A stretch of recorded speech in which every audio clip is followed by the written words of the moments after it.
à tous, aujourd'hui on se retrouve dans une nouvelle vidéo. Je suis ravie de vous retrouver et de vous parler parfum. Du coup je me suis dit pourquoi pas vous en parler, alors soit vous faire découvrir des nouveaux parfums, soit vous les connaissez déjà et dans ce cas là c'est génial.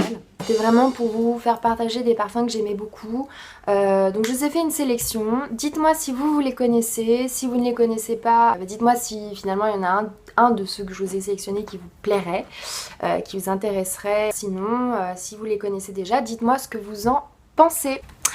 Alors, le premier, c'est un parfum qui s'appelle Un jardin sur le Nil de la maison Hermès. Donc, c'est un parfum qui se présente comme ceci. Et Un jardin sur le Nil, il a un caractère, je trouve, assez exceptionnel. Donc, on appelle ça un parfum Hespéridé. Mais il y a un côté aussi boisé que j'aime beaucoup chez Un jardin sur le Nil. Vous avez aussi une note de mangue verte. Moi, je trouve ça génial. Et c'est vraiment... moi, ça me fait vraiment voyager. Aussi du bois de sycomore et cette odeur, donc ça donne vraiment ce côté boisé. Il y a quelque chose que j'aime beaucoup, la mangue verte donne ce côté très finalement très acidulé pour moi, donc je trouve qu'il a une très très belle présence et j'aime beaucoup son sillage. J'aime bien le porter quand il fait pas forcément très très beau, je sais pas pourquoi, mais voilà. Un jardin sur le Nil, ça fait partie donc des parfums plutôt fruités, donc si vous aimez les parfums fruités, pourquoi pas Un jardin sur le Nil. Voilà. Ensuite, je vais vous présenter Voile d'ambre, eau de parfum, secret d'essence de Yves Rocher. Je vais sentir une fois les parfums Yves Rocher pour connaître, tout simplement, parce que j'étais curieuse. Et je suis tombée en amour de Voile d'ambre, eau de parfum, secret d'essence de chez Yves Rocher. C'est un très bel ambre. Ça, c'est du 100 ml. Plutôt féminin, même si l'ambre se porte pour hommes et femmes, celui-ci... je perds ma voix. Même si l'ambre se porte aussi bien pour hommes que pour femmes, celui-ci, je dirais quand même qu'il est plus féminin. J'aime beaucoup parce qu'il est vraiment présent, c'est une eau de parfum. J'adore le porter en journée, en soirée, enfin bref, à n'importe quel moment, même de la saison, en été, en hiver, enfin ça ne me dérange absolument pas. Et il laisse une présence, un sillage que j'adore, vraiment. Si on aime l'ambre, généralement on n'est pas déçu par celui-ci. Il est extrêmement sensuel, chaleureux, féminin, enfin bref. Je vous le conseille vraiment, si vous aimez les ambres, celui-ci, on dirait pas, hein, mais il est vraiment bien. On reste dans les ambres, toujours de la maison Hermès. Il y a l'ambre des merveilles que j'adore aussi. Pas du tout le même travail que l'autre, celui que ce dont je viens de vous parler. L'ambre des merveilles est beaucoup plus gourmand, il n'est pas travaillé de la même manière, il est vraiment plus gourmand. Je le trouve superbe. Pareil, il laisse un sillage vraiment chaleureux. Enfin, si on a besoin de confort, c'est celui-ci. Ça va être l'ambre des merveilles. Si j'ai besoin de sentir mon parfum, d'avoir besoin d'être accompagnée par mon parfum. Il laisse un sillage magnifique. Il me fait voyager. Je le trouve très rêveur comme parfum. Et comme je suis quelqu'un d'assez rêveuse, ça me convient bien. Ensuite, je change complètement d'univers dans le sens où je vais parler de parfums de niche. Il y a une différence entre donc des maisons de luxe. Les parfums de niche restent du luxe, mais c'est pas la même stratégie qui est établie dans ces maisons. Alors, vous prenez une maison de luxe, elle a des stratégies de communication que vous allez voir partout, c'est-à-dire dans la rue, à la télé, dans les journaux, à la radio, bref, tous les moyens de communication qui puissent exister. Leur but, c'est la visibilité, c'est-à-dire de se faire voir un maximum de chez un maximum. C'est toujours international. Les parfums de niche, c'est beaucoup plus discret, ça n'a pas la même stratégie, ça n'a pas du tout la même politique. Les parfums de niche, comme on dit, ne vont pas être aussi visibles qu'une autre maison de luxe, c'est-à-dire qu'ils vont utiliser essentiellement, par exemple, les blogueuses, les blogs du coup, ils vont utiliser aussi surtout les réseaux sociaux, que ce soit sur leur propre page à eux ou alors sur les réseaux sociaux ils vont mettre des annonces. Vous allez parfois aussi les voir dans des journaux, c'est-à-dire des parutions, mais vous n'allez jamais voir des spots publicitaires, en tout cas pas pour l'instant. C'est vraiment pas du tout la même stratégie et c'est beaucoup plus discret. J'espère avoir été assez claire et concise. Si vous n'avez pas compris d'ailleurs, n'hésitez pas à me poser des questions et je vous y répondrai avec grand plaisir. C'est une maison de niche, qu'est-ce qu'un parfum de niche, etc. Posez-moi vos questions, je vous répondrai avec grand plaisir. Je me porte maintenant sur la maison Annick Goutal, que j'aime beaucoup. Et, je voulais vous parler de l'eau de Charlotte, qui fait en fait partie de mes préférés. L'eau de Charlotte en fait est une création extrêmement originale. Alors je voulais vous en parler parce que parfois on cherche des parfums originaux et je trouve que celui-ci en fait partie. Et puis on n'y pense pas forcément à l'eau de Charlotte, donc c'est pour ça aussi que je voulais le mettre en avant. Il y a d'autres parfums de chez eux que j'aime beaucoup, mais eau de Charlotte, voilà, j'avais envie d'en parler. C'est une eau de toilette, c'est du 100 ml que j'ai dans les mains. Et eau de Charlotte en fait c'est un accord de mimosa, donc c'est une fleur quand même qu'on n'a pas forcément l'habitude d'utiliser ou en tout cas de sentir dans les parfums. Et vous avez aussi une touche notamment de cacao. Bref, donc dans tous les cas c'est une fragrance extrêmement originale. Et si vous aimez les parfums poudrés, pourquoi pas celui-ci. Donc si vous recherchez une fragrance originale poudrée et assez fleurie, que donne le mimosa, pourquoi pas eau de Charlotte. En plus je trouve ça sympa d'avoir le prénom d'une femme.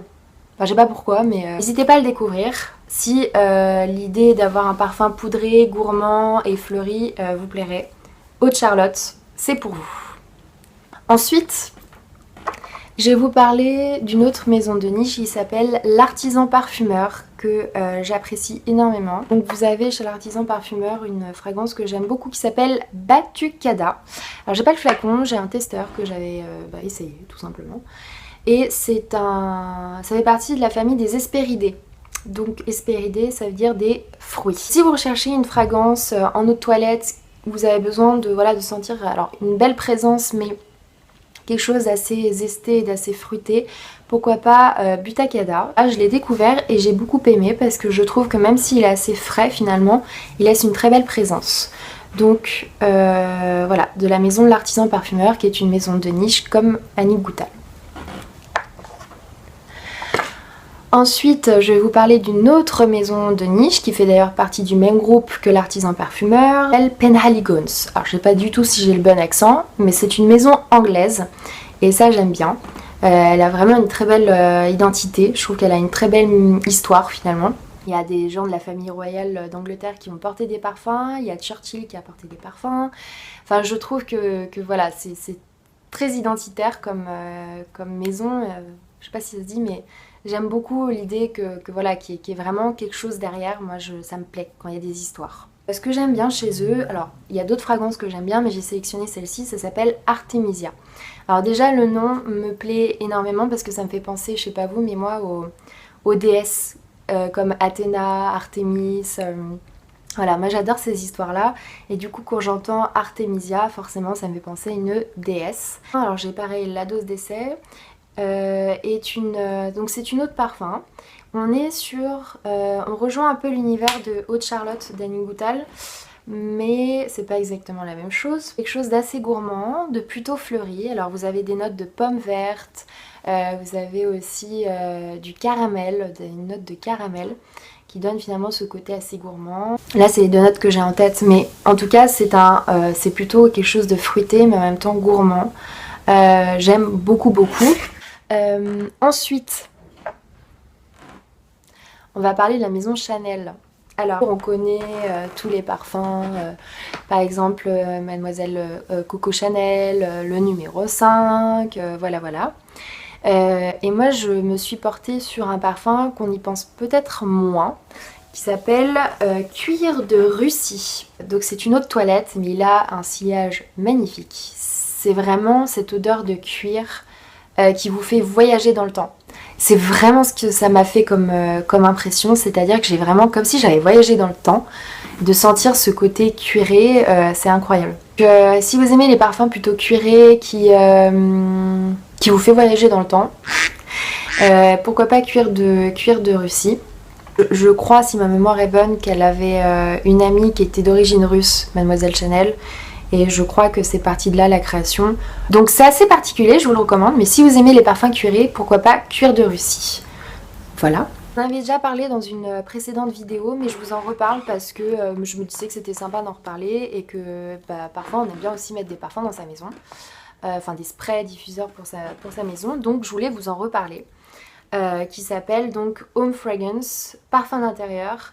Et c'est en fait un parfum d'intérieur que j'avais trouvé à l'île Maurice quand j'étais partie là-bas. C'est des accords de vanille et de patchouli. Donc effectivement il n'y a rien de nouveau dans un accord de vanille et de patchouli, hein, je vous l'accorde parfaitement. D'habitude je me serais pas forcément arrêtée sur cet accord justement parce que finalement il n'y a rien de... je sais pas comment dire mais il n'y a rien d'exceptionnel. Et bah celui-ci je vous assure que je le trouve magnifique. C'est tout bête mais j'adore. Non mais rien qu'en à chaque fois que je le sens je le trouve toujours superbe, hein, ça ne changera pas. Et il laisse pareil une très belle présence. Vous parfumez votre intérieur comme je vous l'ai dit, vous ne voulez plus sortir de chez vous. Concrètement c'est un peu le résultat que ça donne. Donc voilà, ça se présente comme ceci. Si un jour vous avez l'occasion d'aller à l'île Maurice, n'hésitez pas à vous fournir de Home Fragrance de Tropical Bliss et que c'est un parfum d'intérieur. Écoutez, j'espère que ces sélections de parfums vous ont plu. Dites-moi si vous avez découvert des nouvelles fragrances. Si vous avez des questions, si vous avez besoin de conseils, de questions, s'il y a des parfums qui vous ont interpellé, n'hésitez pas à commenter, mettez-moi un like, ça me ferait très plaisir pour voir si ça vous a plu. En attendant, je vous dis à très bientôt, portez-vous bien, à bientôt pour une nouvelle vidéo. Salut!